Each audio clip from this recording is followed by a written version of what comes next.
when I was younger, right, I used to like be around a lot of gangs. And like I used to have to greet people a certain way. I didn't know I was in a gang. I thought I was trying to be cool. But what you said was how I had to greet people. So I'm like, maybe it was the same thing. I don't know. They all have those codes that they say when you spit your information. We're definitely we're going to dive into that because it's like, once again, touching what we were saying earlier, it's the way you transition into these blocks of time in your life. It's almost like you were different people. Yeah. And it makes sense. Absolutely. There's different stages of your life. And I can't wait till we dive more deeper into your play. Right. And then also I'm interested in knowing, like, so you said that you didn't pursue music or artistry until later. Yeah. So what were you into? Jobs? Like, what jobs did you do as a... So the first job I had was 16 years old, and I used to work at Crate & Barrel. Okay. You worked at Crate & Barrel? I worked at Crate & Barrel. Oh my gosh. I was a floor stock. I used to stock all of the stuff on the shelves. You was back of house? Yeah, back of the house. And then after a while, I was sales, and then so it came to the front after like, I think 4 years. So I was there for like 7, 8 years at Crate & Barrel. Just working. Are you doing anything now? Yeah, I'm an educator. Where? Brooklyn. Okay, so you're a teacher? Yeah. Oh, what grade?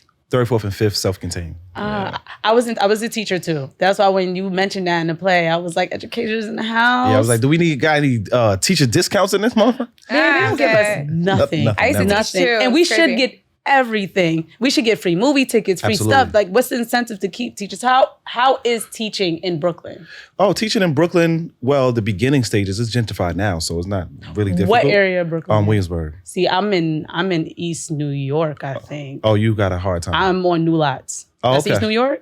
New Lots? No, that's like Williamsburg too. No, East New York, the that's 3 East train. New York. East New Lots. Oh man, Brooklyn, come Brooklyn's so on. big. My fault. Brooklyn's big. Yeah, I'm like on New Lots Avenue, and like the C train will be Shepherd. Yeah, you're in the trenches. I'm in the trenches. Yeah. I'm in. So you're in Williamsburg. I'm in Williamsburg. Okay, It's nice. No, but I used to live over there. That's kind of like where I grew up. But years ago, it used to be the kids were definitely wild. Yeah. But now it's just, not too bad. As an educator, who like do you find yourself being like a big brother to the boys? Kind of, sort of, just more of a mentor. Yeah. I see a lot of myself in them and just trying to figure out where this anger comes from and how to navigate through work, the schoolwork and stuff like that. So I definitely see a lot of myself in the kids.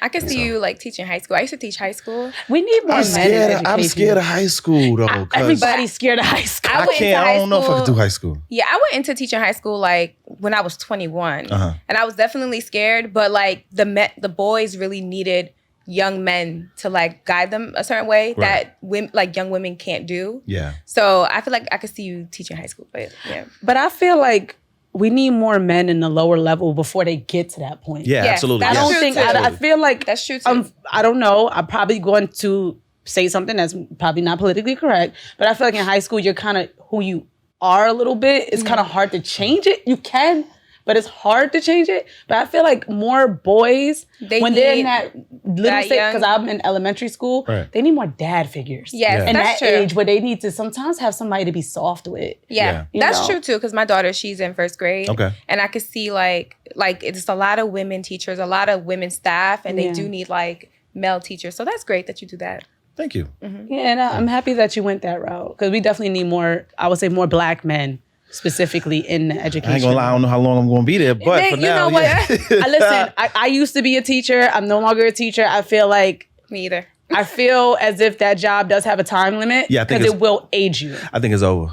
Yeah, I mean, I'm there. you're done. I will work in the aspect of like teaching after school programs and figuring out like certain kids' trauma and how to put that in the art form, whatever art form that might be. And I think that's what I'm focused on now. That's usually what teachers end up doing. They end up doing like a spinoff, like something more creative. Where they're not put in a box to teach this and that. Exactly. Yeah. And so I feel like it's a box, and I feel like, especially what I'm doing outside of work, it's like a little bit of a burden, and it's not fair to the kids because I'm not really there emotionally anymore. And so I think that... And I love that you recognize that. Some people just get the check. No, it's not about the check anymore. It's about like, what am I feeling fulfilled about, and how can I help kids move forward besides just being in the classroom and, like you said, just doing whatever the curriculum is based on. So I want to switch gears actually to your play now. Okay. Yay. You ready to talk about your masterpiece? We could do that. You ready to talk about it? All right. I don't think we said the name. Do you want to introduce your play? So the name of the play that these beautiful ladies are talking about is The Adopted One. It's about my experience of going through foster care and adoption, and just explaining the complexities of a young Black man in life. Yeah. The thing that I really did like about the opening of your play and what you carried throughout is you kind of introduced the play like an intrusive thought. You know how we all have those, you could be watching TV, the next thing you know, remember that thing you did in third grade? Absolutely. It was like an intrusive thought. And the minute you started like that, I kind of realized it wasn't going to be a typical format. It just wasn't. So I wanted to know, what was the inspiration behind that particular creative direction?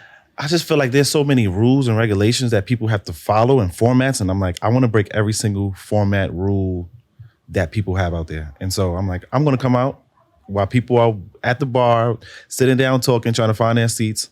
Damn, I hope I didn't give it away. And I just wanted to do something different. And so that's what inspired me. It was really, really different. They tell you that you can't break the fourth wall and all this other stuff. Yeah, you broke that. You broke that. Like the fourth, the fifth, the sixth, all those walls, yeah. Right. And I also feel like during the play, you talked about like some of your thoughts, right? So what was your, I guess, craziest thought, like as you were going through either trauma or happiness? Like what is like the craziest thought you ever had that you wanted to either put in the play or you wanted to leave out? Ooh. Yeah, we about to get Oprah deep now. We about to get there. I think everybody thinks that, well, not everybody. I think that is, some people feel like they don't want to be here as one point in time in their life. And so I think it kind of went that way once. I don't think it was really, to go exactly there, but it was definitely a thought that was like, you know what, I'm not wanted. Right. Nobody loves me. And so, yeah, those type of thoughts. Okay, definitely understandable. Yeah. And I love when you kept saying, get out my mind, or you guys welcome to my mind and things like that. Right. Was there a point when you were creating the show or even drafting it that you were ever nervous about being that vulnerable? Did you ever have like that voice in the back of your head that kind of was like, don't do this? Or absolutely, yeah. Especially because my mom was there, right? My foster mom was there. And I'm like, oh, yes. And telling what happens in the house is a no-no. Yes, how did you get that up? Wait, when she got up and she waved, she thought she was the president of the United States. I was like, she was here?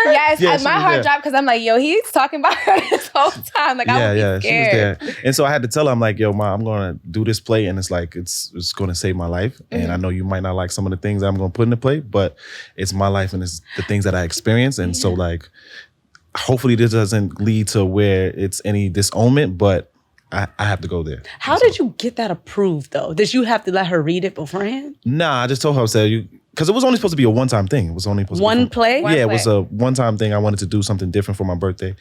And I'm like, I told her, I said, Mom, I want you to come dress up, but this is a play that's going to talk about the stuff that happened in this house. And she was like, you better not go in there embarrassing me and saying all this business. I'm like, well. Because Black. Yeah, exactly. And so she's definitely one of those. And so, yeah, I definitely said that to her. But after, she was like, that was so beautiful. It was. And it's your story, and that's okay. And your trip, like the tribute you had to her at the end. Thank you, yeah. Yeah, that was, I didn't even know she was sitting right there. Yeah. It was the words too. Like, it was like, I forgot exactly verbatim, but like, it's the way you rolled it out. That was just like. The roll out to her. He said the name of the show at the end, like, and something, the adopted one. I feel like that's when and then she got up and I was just like. The adopted mother. Yeah. So I think I said, what did I say? No, I said I got adopted by the greatest family. Mom, that's what it was. But it was the way you rolled into that. Like right before that, you were talking. Like, I don't know. I just thought it was beautiful. Yeah, because it's like, once again, you took us on this ride, and the play is called The Adopted One. So there was a light at the end of the tunnel. Yeah. But the ride I was so in it, I almost forgot there was a light. But then when you rolled it out, and it's like, yes, he did get adopted, and she's here, and then she stood up, and it was like. Yeah, sometimes you got to go, like I was saying in the play, I said, sometimes you got to go through the rain to appreciate the sun. And so just really wanted to shine light on that. Right. So you talk about the 80s and the 90s crack epidemic. Do you feel like crack addiction is a disease or is it a choice? Yeah, I wanted your views on it because of what you said in the play. I think it's a both and. I think it is, at first it's a choice. because of course you have to indulge in it, depending on what it is, because it could be pill popping, and that can happen if you have like a chronic pain, and then you're so used to trying to numb the pain, and then you continuously go and choose form of drugs. But I think once you get into the drugs, it then becomes a disease that you can't get rid of. Yeah. And I feel like we have to also recognize like the historical factor of the crack epidemic and how like the CIA dropped cocaine in the neighborhoods. I was going to go there too, but I'm like, that's too deep. You could have sprinkled that in there. Yeah, but I think we have to recognize that because like, Mario, the artist, his mom was affected by that. Whitney Houston, like a lot of people were affected by it. It wasn't like I don't think it's by choice. Right. I personally feel like it's designed when CIA is dropping drugs in your neighborhood and trying to break up Black mothers, Black fathers. And so I think it's a disease. I think it's a calculated disease that they want our people to go through. I don't necessarily think it's a choice because addiction is just hard to get through. You know what I mean? Like, yeah. Yeah. Well, I mean, you had to choose to do it, though. This is true. It did start because remember, I think cocaine was once a party type of drug, but you don't have to. But think about how we feel when we get sad, right? We may want to drink. We choose to have that drink, and then it could become a habit. So, like, you got to think about like depression and all of those things that people are going through, poverty, and so it's like, it's a choice to do it that first time, possibly, but is it really? If you're forced into like these neighborhoods where you don't have money, you don't have protection, and it's all around. You're harassed all the time. Right. So that's why I feel like I don't know. I could see that.